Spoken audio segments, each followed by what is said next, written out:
Buenas tardes. ¿Qué tal, hermano? Buenas tardes. Vengo por lo del empleo. Nombre: González. ¿González qué? González.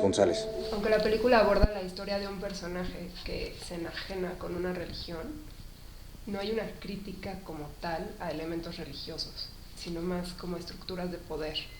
¿Por qué decidiste hacer esto? Porque creo que finalmente justamente lo que estos lugares, estas instituciones tratan de vender o tratan de ofrecer a la gente susceptible es justamente no es tanto los elementos religiosos, sino que justamente tratan ellos de aprovecharse de las necesidades de la gente para prometerles que su problema se va a resolver, que van a encontrar trabajo, que van a tener salud, etc. Entonces me parecía que el asunto religioso en sí mismo no era tan importante, sino más bien el cómo manipulan y cómo manejan a sus adeptos o a sus posibles adeptos. ¿Qué tanto investigaste sobre estas religiones? ¿Fuiste, las visitaste, veías los programas de televisión, hiciste llamadas? ¿Cómo fue ese proceso?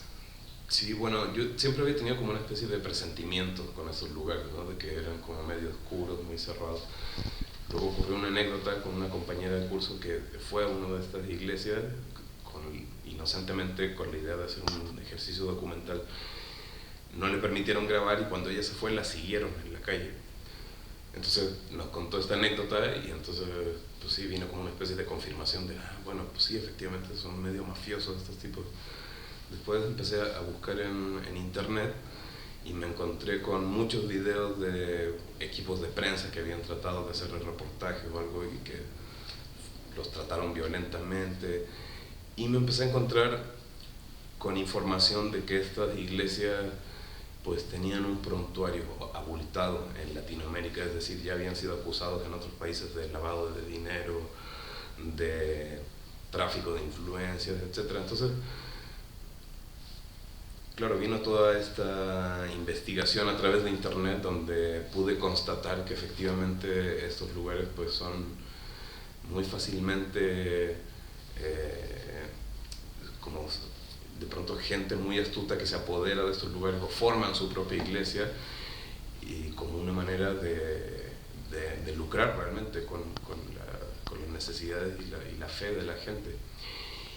Y después vino una etapa en que, claro, efectivamente fuimos a estas iglesias ya en persona para ver realmente cómo operaban, un poco para constatar lo que ya habíamos visto en internet.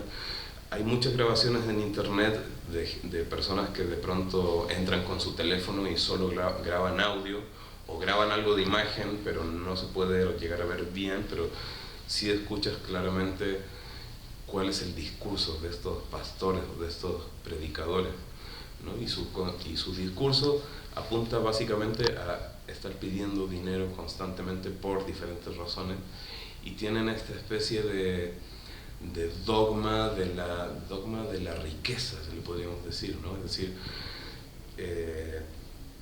ellos insisten en que el éxito en la vida es tener mucho dinero y que te vaya muy bien económicamente, y si no lo has logrado en la vida es porque no es porque tú estés haciendo o porque no hayas estudiado, porque no sé, sino que básicamente responsabilizan al posible adepto en que hay una relación que debes establecer con Dios o con tu iglesia de dar y recibir. Es decir, mientras tú más le des a tu iglesia, Dios te va a retribuir económicamente. Entonces es una trampa muy tramposa, valga la redundancia, ¿no? Porque la gente realmente se convence de que a pesar de estar en una situación económica muy desmejorada, los convencen de que tienen que dar dinero a la iglesia para que su situación económica paradójicamente mejore. Por ejemplo, las canciones, ¿de dónde las sacaste? Contactamos a un músico que se llama Mauricio y bueno, con él buscamos un poco como el tono que queríamos escuchar para crear una atmósfera y para crear un tono dentro de estos lugares. Yo estuve escuchando más o menos las canciones o himnos que estas iglesias tienen Y pues sí, son canciones muy bonitas, que finalmente hablan sobre redención o sobre cómo reconciliarte con Dios, etc. Pero al mismo tiempo son canciones que tienen como un doble discurso, ¿sabes? O sea, el adoctrinamiento viene por todos lados, no solamente de lo que te dice el pastor, sino también a través de la música. Y era para mí importante crear esta sensación en la película, en el sentido justamente del uso de la música para el adoctrinamiento de las personas. En la película terminamos utilizando estas canciones que, claro, el compositor tenía un acompañamiento con piano y todo, pero finalmente lo dejamos solamente como a capela y con estos coros que, cantados por esta gente y en estos espacios, producen un efecto casi hipnótico, diría yo. Entonces esa era la intención con el uso de la música que escuchan estos personajes dentro de la iglesia. Aunque por otro lado también hay música compuesta para la película ex profeso. O sea, los cánticos sí los tomaste de otro lado. Digamos que tomamos referencias y alguna inspiración, pero todo lo que se oye todos los cánticos que se oyen en la película están compuestos especialmente para la película. Aunque la película está filmada como realismo social, también tiene muchos momentos de fantasía y de sueños. Hay como González se siente un personaje pues que está entre la realidad y el sueño, ¿no? La ilusión. ¿Cómo encontraste las dosis de estas dos cosas? Sí, bueno, en el guión lo que teníamos planteado desde un principio era lograr que este personaje, que es un antihéroe, fuera cayendo, justamente por su situación desesperada, fuera cayendo en esta especie de espiral de locura en la cual vas perdiendo el sentido de la realidad. Entonces fuimos tratando de dosificar esos momentos de locura o de alejamiento de la realidad, de tal forma de que fuera algo progresivo y que se sintiera natural para el espectador, ¿no? Tal vez si al personaje lo ve demasiado desapegado de la realidad desde el principio, no te lo crees, ¿no? Pero en la película esto ocurre después de que el personaje ha vivido una serie de situaciones y una serie de circunstancias que finalmente lo van acorralando. Entonces él empieza a perder el sentido de la realidad cuando no ve una salida real a sus problemas, ¿no? Se le van cerrando todas las puertas de él.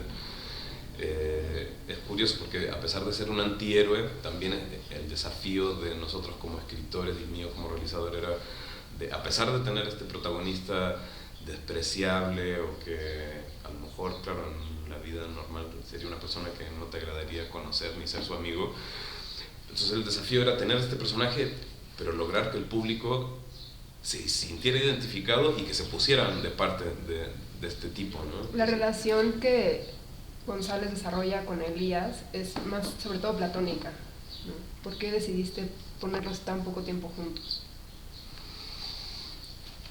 Creo que ocurrió algo curioso, te diría yo. Te podría decir que en el guión, tal vez el personaje del pastor Elías no tenía tanta importancia anecdóticamente hablando, es decir, nunca intervenía tanto en los acontecimientos propios de la historia. Siempre el guía de todas las cosas que van ocurriendo es González.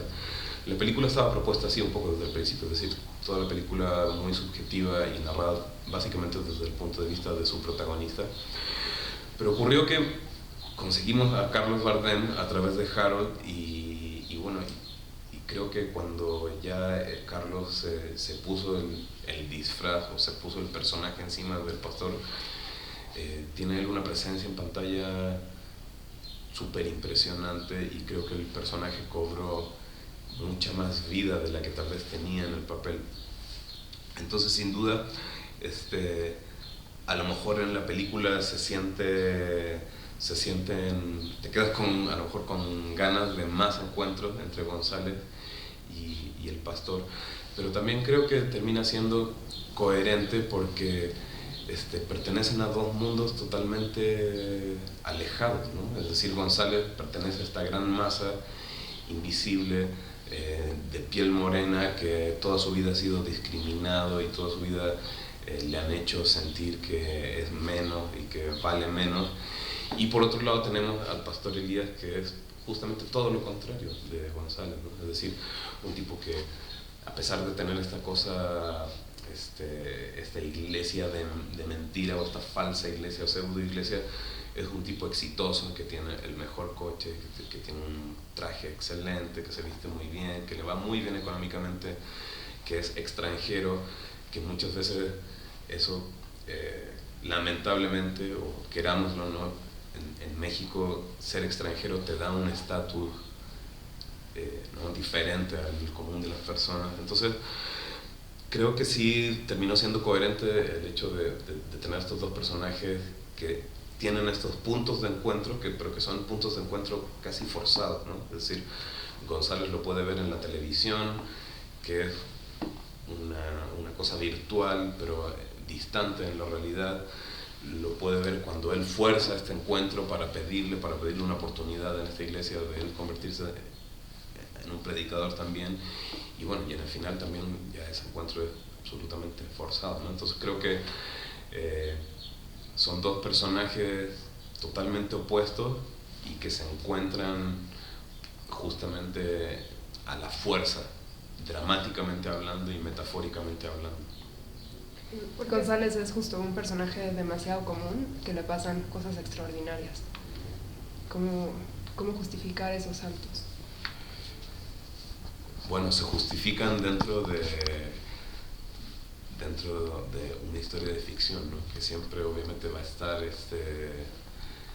estar manipulada por la mano de unos autores y de alguien que está inventando finalmente una historia, pero que tiene una serie de elementos al mismo tiempo bastante reales y bastante reconocibles para el espectador, pienso yo.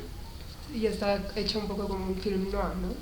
Sí, totalmente. Es una película que pertenece al género del cine negro. Está pensada totalmente como una película de género, pero que al mismo tiempo era una especie de experimento. Fue una especie de experimento, González. Yo quería que fuera una película de género, por lo mismo accesible para mucha gente, como lo son la mayoría de las películas de género, pero por otro lado también quería que fuera una película que tuviera también un poco el sabor de un cine más contemporáneo. Entonces hay como una mezcla.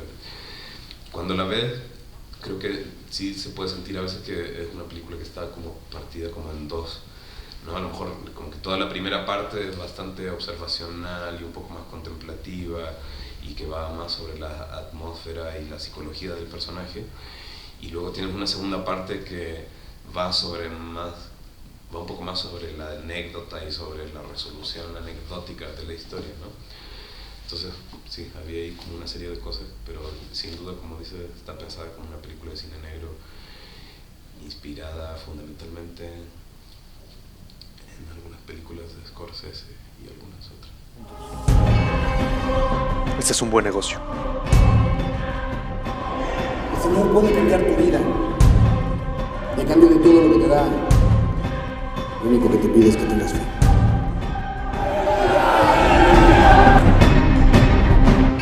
Nesse momento que você vai meter a mão na tasca, a mão na bolsa, vamos ver esse bilhete. É um bilhete de 500, é ainda de 1000.